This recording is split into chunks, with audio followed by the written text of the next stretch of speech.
Hi guys! Papunta nga pala kaming Chiking. Wala kasing McDo at Jollibee dito, kaya nag-crave kami, parang gusto namin kumain ng chicken at burger. Dito lang din yan sa Mali City. Yung nasa Pinas kasi kami, nasanay tayong may McDo, may Jollibee. Dito kasi wala, pero meron ditong chicken. Ganun na rin yung mga food nila. Merong burger, fries, chicken. Ito na nga pala yung in-order namin.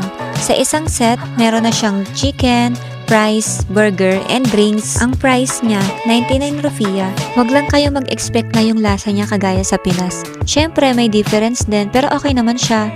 Kasama ko nga pala yung mga ka-work ko.